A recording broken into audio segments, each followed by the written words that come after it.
Só os irmãos com a gloriosa e a paz do Senhor, né? Que a graça dele seja nos dada. Irmãos, aqui para trazer um pouco de estudo sobre a Bíblia, sobre a hermenêutica, o que é hermenêutica, o que ela pode fazer no estudo da palavra do Senhor. E a hermenêutica ela é muito importante. Então, esta é a minha forma de levar isso a vocês, fazendo a hermenêutica com 4 regrinhas básicas. Essas regrinhas vêm para que a gente sempre tenha isso em mente. Se essa regra sair da nossa mente, nós perderemos o foco do que a palavra está dizendo.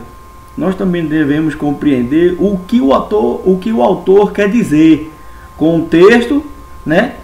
Mas não pode ser sem o contexto, tem que ter o contexto. O que é que o autor quis dizer?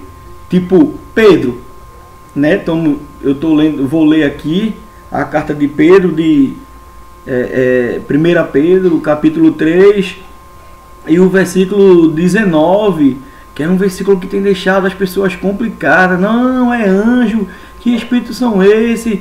E eu vejo aí doutores da lei, teólogos renomados, dizendo que são os anjos que pecaram, que se relacionaram com mulheres. Ora, Jesus diz lá em Mateus, quando eles, né, quando faz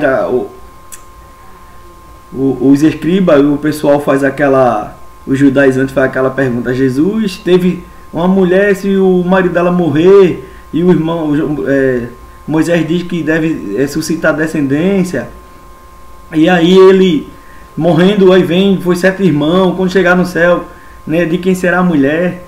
Aí ele diz: vocês não leem as escrituras, vocês não entendem as escrituras, eles serão lá no céu como os anjos, que nem casam e nem descasam. Então, se Jesus disse que os anjos não podem casar e nem se descasar ou qualquer coisa, os anjos não podem se relacionar, os anjos não têm essa permissão, ao qual eu e você tem de se relacionar com seu cônjuge, com o sexo oposto, a mulher, certo? O mesmo sexo é pecado.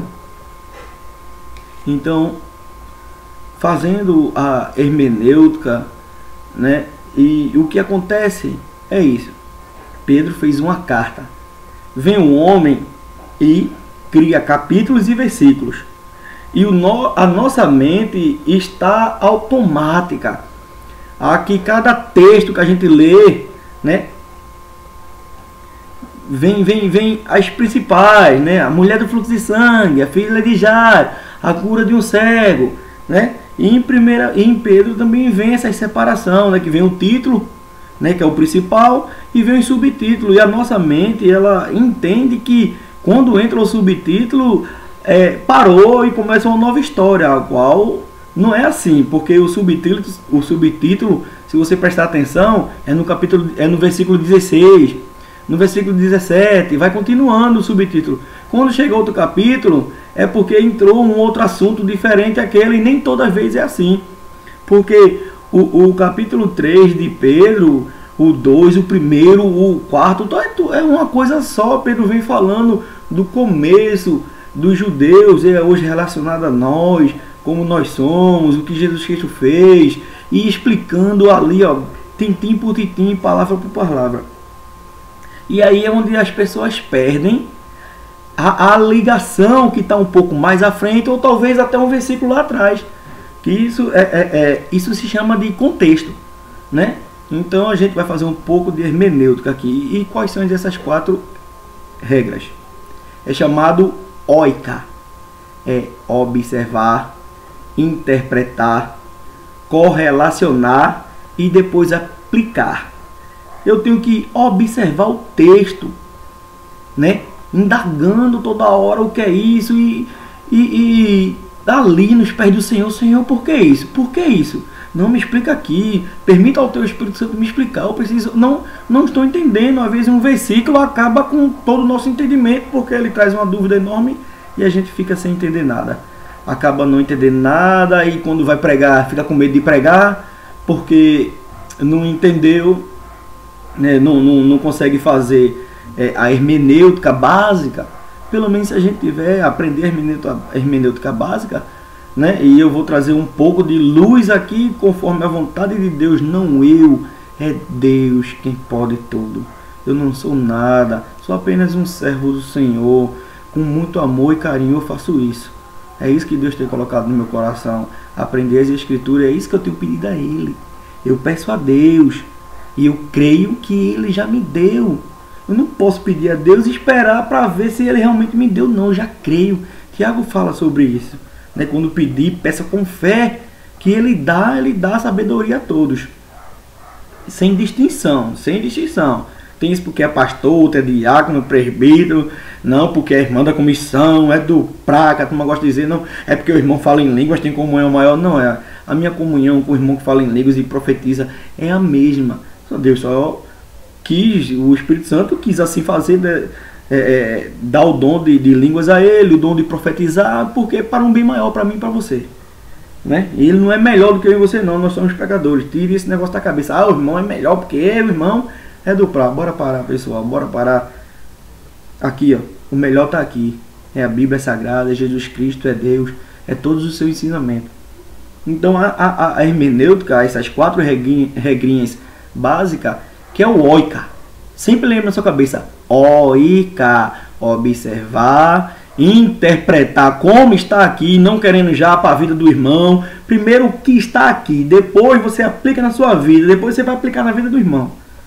Correlacionar, quer dizer, correlacionar um versículo com o outro e veio procurar se tem algum versículo naquela epístola, naquela carta, se está falando sobre aquilo. Talvez possa vir a resposta em Hebreus, ou a junção daquela com Hebreus, com Gênesis, com Apocalipse, e aí você vai fazer a correlação entre alguns versículos, certo? É como se fosse um mapa, você tem que achar as pistas e juntar e estudar, sempre também dando uma estudada no contexto, para não haver pretexto para heresia. Cuidado para não querer achar agora que tá todo mundo tá errado, não, calma aí, né? E muitas pessoas erram porque não conhecem, também a gente não tem entendimento. E tudo que tem que se estudar tem que pagar, enquanto Jesus diz, dá de graça aquilo que eu te dei de graça.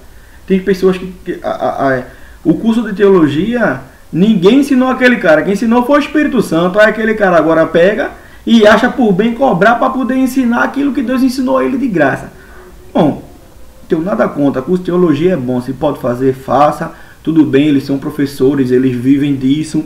Eu não gosto quando a pessoa cobra para pregar na igreja, como a pessoa, às vezes, tem um entendimento porque fez um curso de teologia e quer dar alguma coisa na igreja, já quer cobrar, é R$20, é 25, é 30, é 40 conto, para passar o dia lá, não sei o que.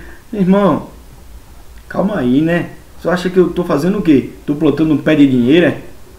Não, bora ter consciência. Então vamos lá, vamos voltar para aqui, para a Bíblia, para o oika, observar, interpretar, correlacionar e depois aplicar na minha vida primeiro, depois na vida dos meus irmãos. E eu não devo usar para ferir o meu irmão. A Bíblia diz que a gente deve exortar o irmão com amor, ensinar a ele com amor, com paciência, com longanimidade. Você queria que o irmão chegasse para você e tá errado, tudo bem, às vezes a gente tem que ser um pouco mais firme, né? E quem é ovelha, baixa a cabeça, escuta e aprende. Quem é bota, sai dando coisa, pulando, virado no trem. Mas vamos lá. 1 Pedro, capítulo 3 e o verso 19.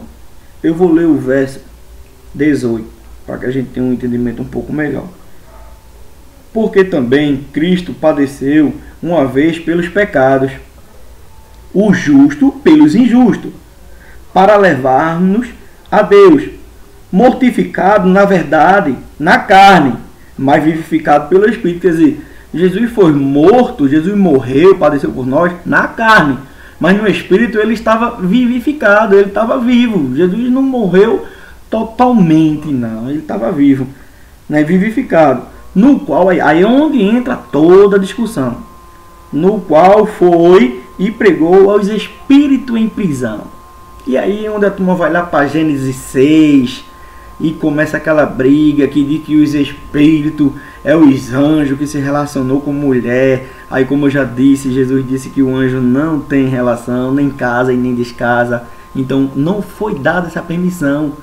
O anjo não faz nada, irmão, se não for permitido, senão ele é expulso na hora, não tem acordo. Eu e você pega contra Deus, pega contra Jesus, mas a gente pede perdão e tudo volta a ser como era antes. Mas para o anjo, se ele pecar, já era, não tem volta, acabou-se a conversa.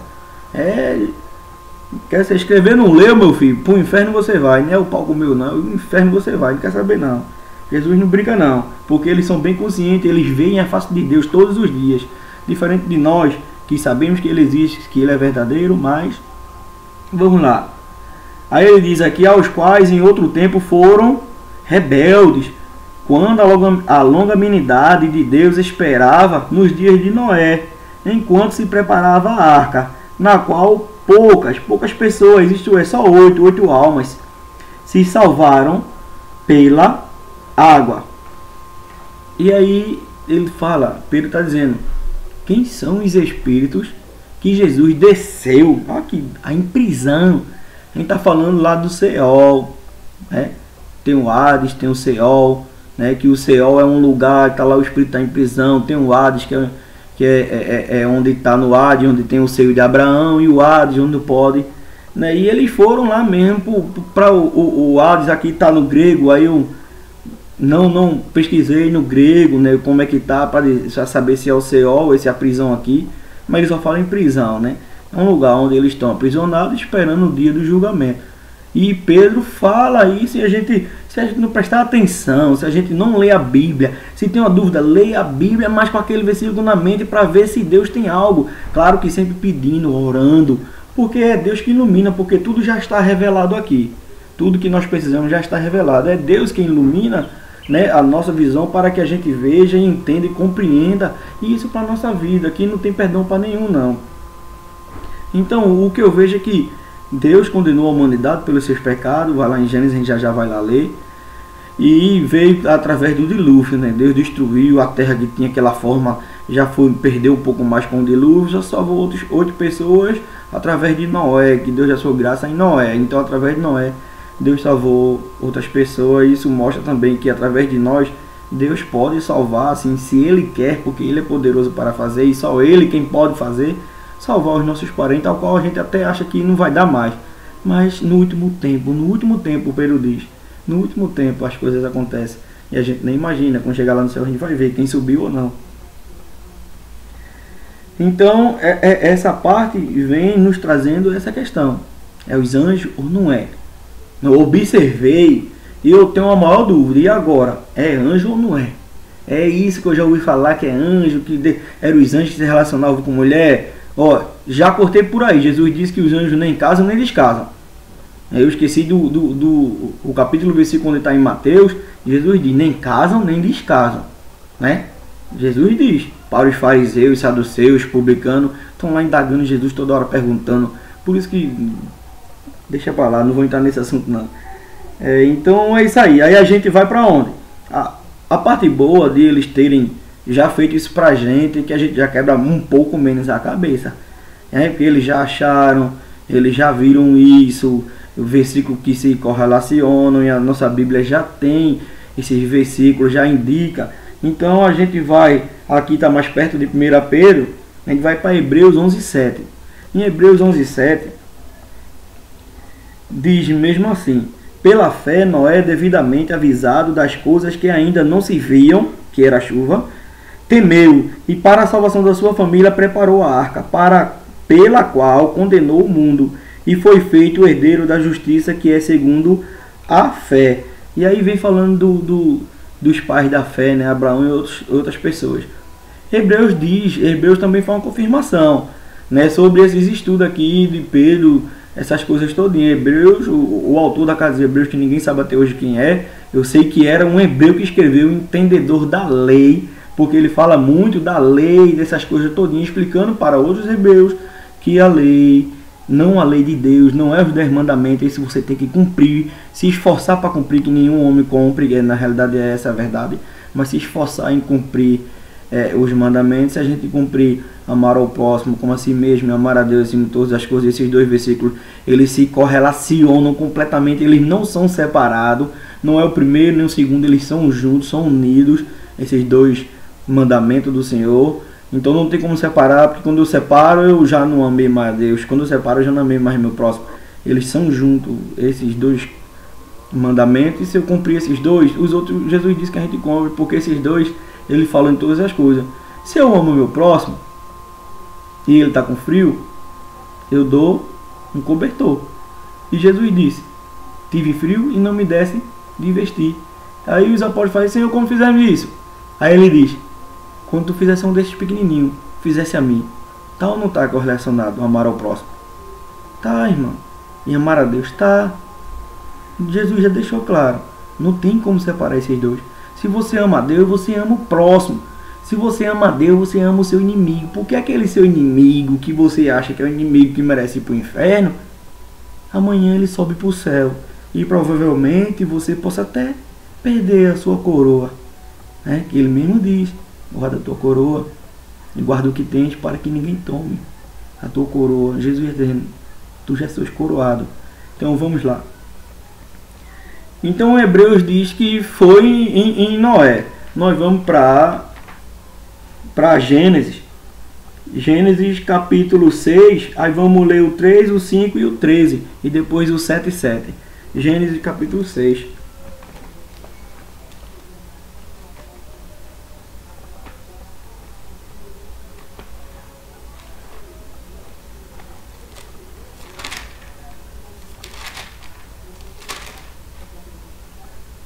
Gênesis capítulo 6, vamos ler o 3, o 5 e o 13. Aí diz assim: então disse o Senhor: não contenderá o meu espírito para sempre com o homem, porque ele também é carne. Porém os seus dias serão 120 anos. Quer dizer, os dias do homem, quer dizer, os dias que o Espírito Santo de Deus ficou em Noé, e Noé pregava o evangelho da salvação, posso chamar assim de evangelho, para salvar, para entrar na arca. Isso traz uma alusão a nós, que o mesmo evangelho que nós pregamos, querendo trazer as pessoas para dentro da arca, porque grande morte virá à frente, né? Através do dilúvio. Deus disse que não ia fazer mais o dilúvio, tudo bem, mas é uma alusão para nós, que nós devemos entrar na arca e permanecer nela. Essa arca é Jesus. Essa arca é Jesus. O 5. E viu o Senhor que a maldade do homem se multiplicara sobre a terra, e que toda imaginação dos pensamentos de seu coração era só má e continuamente. O 13. Então disse Deus a Noé: o fim de toda a carne é vindo perante a minha face, porque a terra está cheia de violência, e eis que os desfarei com a terra. Vamos ler o 7 e 7. E entrou Noé e seus filhos e sua mulher e as mulheres dos seus filhos com ele na arca, por causa das águas do dilúvio. Então, todos morreram, foi a condenação de Deus, né? Aí, o que Jesus fez, o que é que eu entendo? Isso a gente está fazendo hermenêutica, é entender. É a mesma coisa quando você vai para Filipenses 2,6, que diz que Jesus esvaziou de si mesmo. Eu não vou trazer agora, porque pode complicar um pouco a mente de vocês. Mas como é que Jesus vai se esvaziar? Se ele é onipotente, se ele tirar isso, ele já deixa de ser Deus. Se ele é onipresente, se ele tirar isso, ele já deixa de ser Deus. Então Jesus não pode tirar nenhum atributo seu. Então é uma coisa que mais para frente, se assim for vontade do Senhor bater no meu coração, eu vou fazer um vídeo, postar novamente no Face aí para os meus irmãos, e a gente aprender um pouco mais, tanto eu com você e você comigo. Mas Deus é o professor, Ele é o mestre. Então o que Pedro está dizendo? Pedro disse que Jesus, no capítulo 3 da primeira carta de Pedro, no versículo 19, que Jesus desceu e pregou os espíritos em prisão. Para quê? Jesus pregou para ele. Será que Jesus foi dar uma oportunidade? Então Jesus seria injusto, porque eu estou aqui ralando para poder não viver no pecado, para seguir a Deus, a qual que o poder e o efetuar vem dele na minha vida, e é isso que eu tenho pedido, que ele me mantenha na presença dele. E agora Jesus vai lá e prega o evangelho, quer dizer, os mortos aceitou, quer dizer, o inferno está vazio, e eu estou ralando aqui, então quer dizer que eu vou brincar, vou morrer? Não, não é isso não. Não é isso não. Depois da morte, segue-se ao juízo. Não tem volta. Jesus, Ele é fiel. Deus, ele é fiel à sua palavra para cumprir. E o que ele diz, ele cumpre. Se ele disse que depois da morte segue-se o juízo, então ele não desceu para pregar o evangelho de uma forma que fosse salvar, mas ele desceu para pregar o evangelho para que os que estão lá, que eles não estão na carne, estão vivendo em espírito, assim como Deus é em espírito, fossem condenados junto com os homens. Não vou dizer com nós não, quando você é condenado não. Eu sou salvo em Cristo Jesus. Junto com os homens. E que homens são esses? Então a gente vai ler aonde está a resposta do capítulo 3 de 1 Pedro e o verso 19. Aonde é que está a resposta? A resposta está no capítulo 4, do verso 6. Você pode até perceber que não tem um subtítulo do capítulo 4 do capítulo 4 não tem um subtítulo, um título que divida. Veja que é continuado, mas ele faz uma coisa, né? Quem separou, ele volta ao zero, sai do 22, do versículo 22 e volta para o versículo 1. Se fosse continuado, acho que talvez a nossa mente percebesse melhor. E isso é o que faz. Eu aconselho a vocês, quando vocês lerem a Bíblia, começassem a ler sem olhar os subtítulos. Pode olhar o título principal, mas sem olhar os subtítulos. Esqueçam, não leiam eles. Leiam do versículo 22, passem para o 23 e vão continuamente lendo com calma, lendo para si, indagando a Deus, né? Isso indagando é perguntando: Senhor, por que isso? O que é que o Senhor quer me ensinar? O que é que o Senhor quer trazer com isso para a minha vida? E depois eu aplicar na vida dos meus irmãos, no momento que Deus permitir. Então ele diz aqui, ó, porque, vamos ler o 5, porque o 5 tem uma chavezinha aqui para entender melhor, né? Por que Jesus foi pregar os espíritos em prisão? Os quais hão de dar conta ao que está preparado. Quem está preparado para julgar os vivos e os mortos? Deus. Deus está preparado para julgar os vivos e os mortos, né? Todos vão ter que dar conta. Todo ser humano vão ter que dar conta. Aquele que está preparado para julgar os vivos e os mortos, Deus. O 6. Porque por isto foi pregado o evangelho também aos mortos. A gente está falando os mortos lá de Gênesis. A gente está falando quando Jesus desceu e pregou os espíritos em prisão, porque eles estão em espírito, eles não estão em carne. A carne deles ficaram na terra, foram consumidas pelos bichos, pela própria terra. Do pó vieste ao pó voltarás, né? Não tem como. Para que, na verdade, fossem julgados segundo os homens na carne, né? Mas vivessem segundo Deus em espírito. Então, Jesus desceu, né, para pregar os espíritos em prisão, para que eles fossem julgados, né? Julgados segundo os homens na carne, segundo os nossos pecados, nossa concupiscência, todas essas coisas, porque o evangelho não foi pregado, eles eram cegos, sabendo dessa coisa de cegueira, o Deus desse século, segundo o entendimento de muitos, essas coisas. Mas vivessem segundo Deus em espírito. Então, vivessem, então quer dizer que quem morreu está vivo. Quem morreu está vivo, irmão.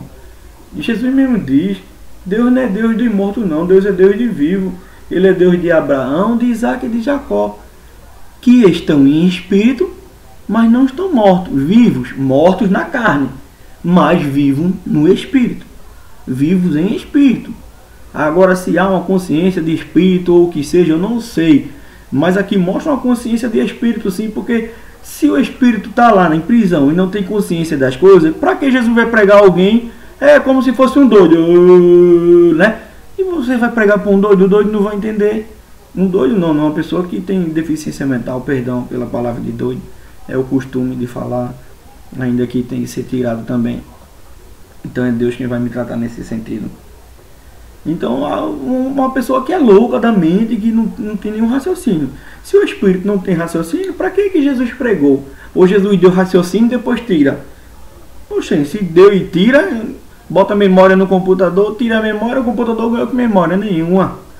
Então, eu acho que é bem complicado, tem coisas que a Bíblia não explica, mas eu acho que os espíritos são conscientes, porque que ali estão, que a gente vê a parábola de Lázaro, E o publicano lá, o ricão, que disse: Senhor, deixa Lázaro que molhe meus lábios. Quer dizer, então ele tinha consciência, estava pedindo, tinha água, queria água porque tinha sede, né? Então isso mostra Jesus dizendo: ó, os espíritos que estão em prisão têm consciência. Por que estão ali? Até porque ele pede para que ele possa avisar os irmãos para aceitar Jesus como Salvador, para não ir para lá. Aí Jesus diz: não, mas não, agora não pode não. Se eles não crerem, né, no Evangelho, nos apóstolos, daqueles que estão vivos, como é que ele vai crer no morto? Não, não vai crer no morto não, o morto não pode voltar não.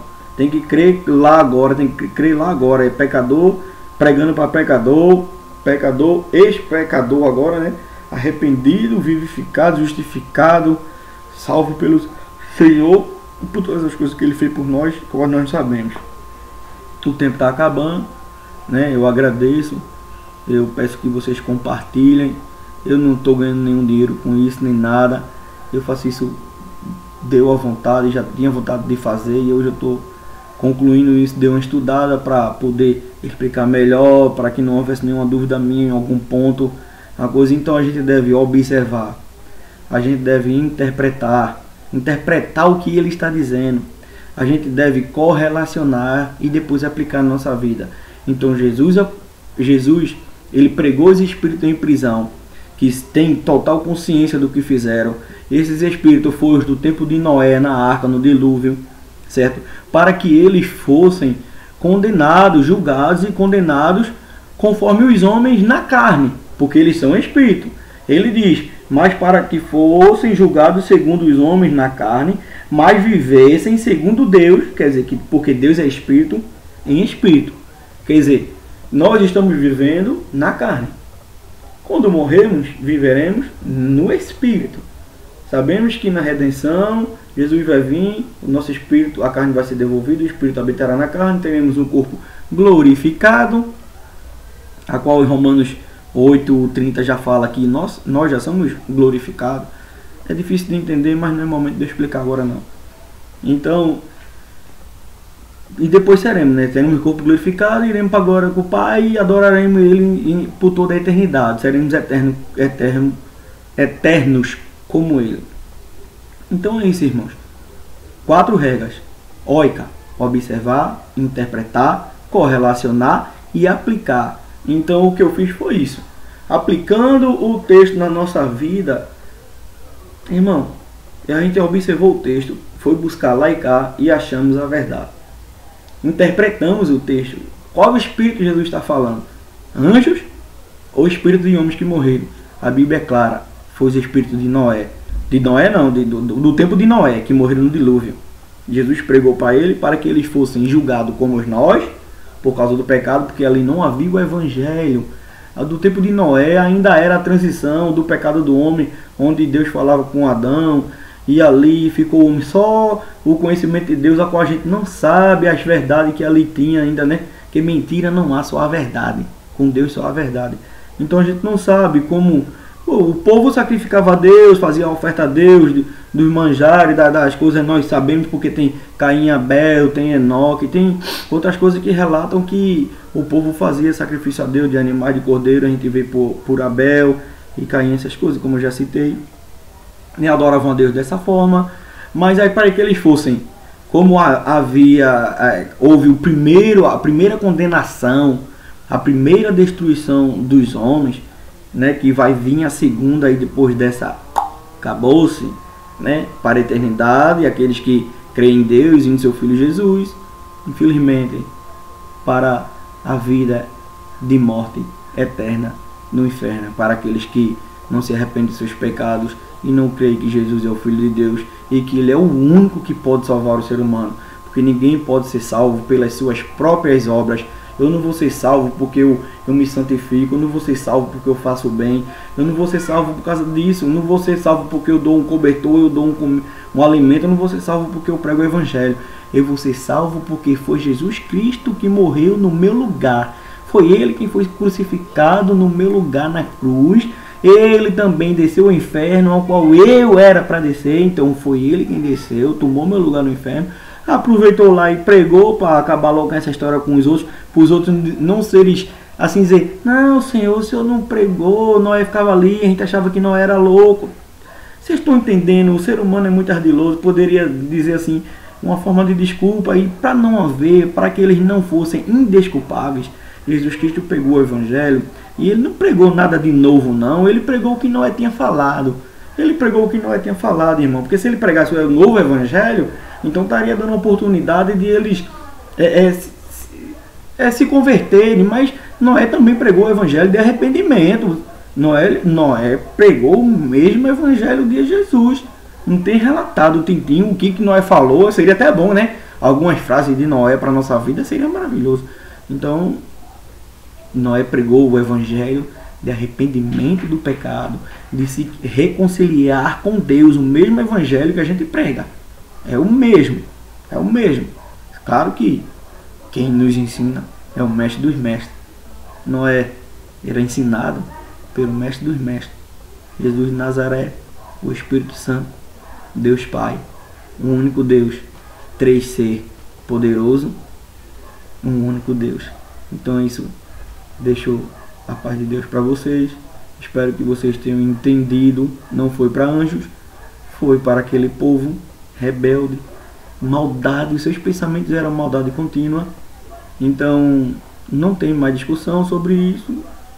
Se alguém quiser comentar alguma coisa, aleluia. Se alguém tiver alguma dúvida na Bíblia aí que ele não entende, então bote aí na descrição aí do vídeo e comente se quiser comentar.